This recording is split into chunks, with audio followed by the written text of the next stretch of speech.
E mais, eles mudaram outra lei em 2019 para que a gravação do criminoso cometendo crime não possa mais ser usada contra o criminoso, agora só a favor do criminoso. Que país é esse?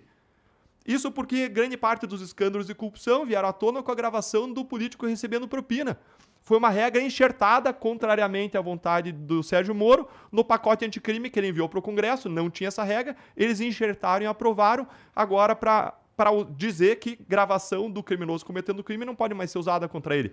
Então a gente viu todo o aparato... devidamente autorizada, não pode? Autorizada pode sim, mas se você gravar sem autorização, como foi lá no caso do estupro da paciente na mesa do parto, o argumento é que, a partir daquele jabuti inserido na lei, daquela regra inserida na lei, você não pode mais usar contra o criminoso.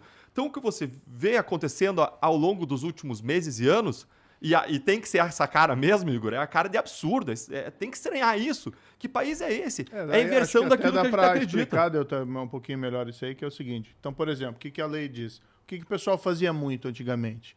Você estava sendo vítima de uma extorsão.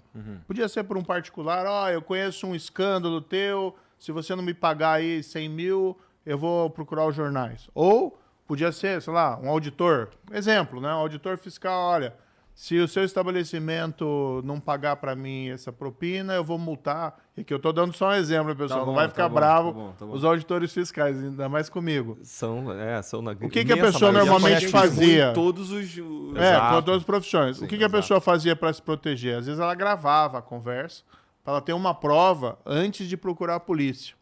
Tá? Então isso era normal. Ou, claro, tinha pessoa que cedia extorsão, mas tinha gente que preferia gravar para ter uma prova para daí procurar a polícia. Como mexeram na lei, agora você só pode fazer essa gravação se antes você procurar a polícia e aí um juiz dá autorização. Mas vamos supor que você faz todo esse caminho, não consegue autorização ou consegue autorização e não consegue gravar. Aí você fica com cara de idiota. Então, mexeram na lei e foi mal. Agora, a pior aqui, acho que o Deltan concorda comigo, o pior, né, Igor, vamos ser bastante honesto aqui, é ver a possibilidade da gente ter de volta na presidência da República alguém que foi condenado na Lava Jato, que é o ex-presidente Lula. Que as anulações da condenação dele, com todo respeito ao Supremo Tribunal Federal, foram erradas.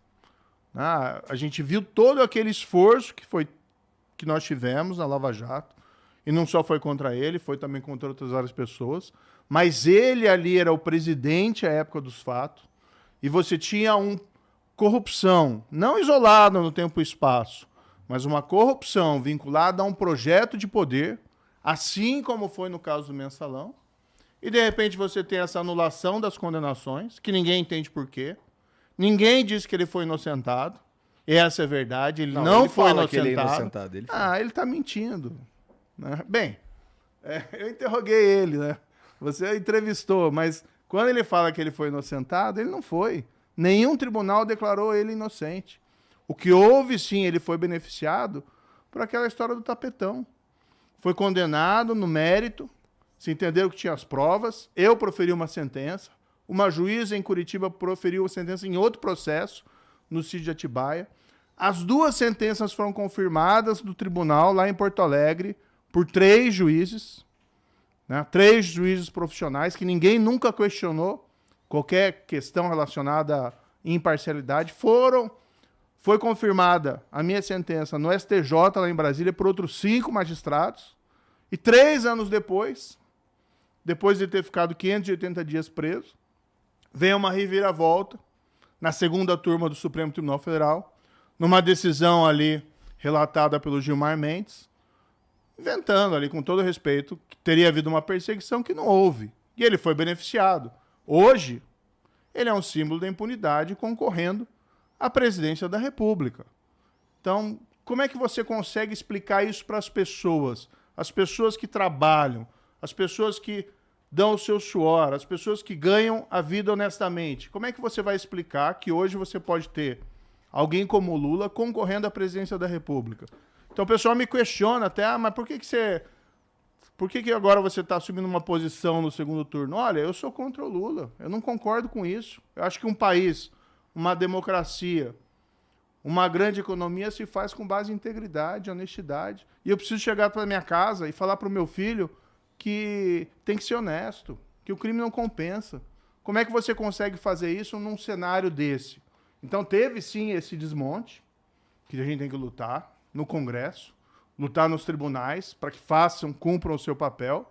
Agora, a gente também não pode deixar, essa é a minha opinião, e tem que fazer pelos meios democráticos, evidentemente, não pode deixar o Lula ser eleito presidente novamente. Bom, eu acho justíssimo que vocês lutem por essa pauta e, na verdade, por qualquer pauta que vocês julgarem importante e tal. Assim, independente de concordar ou não, essa é a democracia, né? Vocês podem lutar.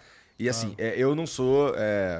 não estudei direito, né? Então, talvez isso daí seja... assim, porque pareceu muito ruim isso que você falou aí, na verdade. Cara, as provas... que, assim... eu imagino que a melhor maneira, assim, aconteceu tudo isso com o Lula e tal, parece que a justificativa para anular tudo era que você não poderia estar julgando ele, imagino, talvez tenha alguma coisa além disso, mas as provas que foram conseguidas para pôr esse processo, para fazer esse processo funcionar, que foi confirmado por um monte de gente, são públicas? Tipo... todo mundo sabe? Se eu quiser saber, eu consigo ir pra internet ver e tal? Sim, sim. Por exemplo, o sítio de Atibaia. Até hoje, você não consegue uma explicação do Lula. Até hoje ele não explicou. Por que a Odebrecht, a OS, aquelas grandes empreiteiras, que ganharam um monte de contrato superfaturado durante lá o governo do Lula na Petrobras, por que elas fizeram reformas milionárias no sítio que o Lula utilizava como se fosse dono? Por que o Lula nomeou os 3 diretores da Petrobras que estão no núcleo do escândalo de corrupção? Nestor Cerveró, Paulo Roberto Costa, Renato Duque, todos eles com dezenas de milhões de dólares ou euros em contas lá no exterior. E manteve esses diretores por mais de 10 anos, 8 anos do mandato dele, na Petrobras, naquele esquema de corrupção no qual não era só enriquecimento dos diretores da Petrobras, era suborno para eles e era suborno para partidos políticos e aliados do Lula. Ou seja, o Lula não tem explicação. Você diria que o Lula fez isso porque ele é bonzinho com quem tá perto dele, é isso? Porque assim, o Lula em si, ele tem... existe ali um batom na cueca, como diria Boechat, nas contas dele, assim, ele também recebeu dinheiro? Igor, essa pergunta reflete um equívoco que as pessoas cometem, às vezes, de achar que propina, suborno, você só paga com dinheiro em espécie, com dinheiro vivo. Não, você paga com favores, com imóveis, com reformas. E quando você olha para o caso Lula, primeiro no triplex, reformas de mais de R$ 1 milhão, R$ 2 milhões e 200 mil entre reformas, obras, acréscimo, melhoria do imóvel. Depois você teve o sítio, R$ 1 milhão. E depois teve uma terceira acusação, que talvez fosse a mais escancarada de todas, que não deu tempo de ser julgada, porque o Supremo anulou antes, que era dinheiro saindo da Odebrecht, indo para o Instituto Lula, e dali indo para comprar o apartamento do lado de onde ele morava, em São Bernardo do Campo. O que aconteceu com esse processo? Esse processo ele foi derrubado antes de ser julgado por conta da decisão do Supremo. Quando veio a decisão do Supremo, de ser retomado? Esses processos não têm jeito de ser retomados, porque quando a decisão do Supremo anula tudo, inclusive as buscas e apreensões, impede que você use os documentos que você apreendeu e não tem como reconstituir aqueles documentos. Você não vai devolver para o réu e conseguir lá apreender de novo. Então, acabam esses processos. E esse terceiro processo envolvia o dinheiro que saía da Odebrecht e ia parar no apartamento do lado de onde ele vivia, em São Bernardo do Campo. Ele quebrou a parede e passou a ocupar o apartamento. E nesses imóveis ali estavam envolvidos coisa de 12,4 milhões. Se você somar esses benefícios pessoais e atualizar, o valor dá de 30 milhões de reais. 30 milhões de reais em benefícios pessoais. Fora o fato de que ele foi condenado por corrupção no esquema maior da Petrobras. De novo, o processo foi anulado pelo Supremo Tribunal Federal, do mesmo modo como o nosso sistema de justiça garantiu a impunidade dos grandes escândalos de corrupção ao longo da história. Mas as provas do são lá. Eduardo Cunha também. O Eduardo Cunha recebeu, tem no processo,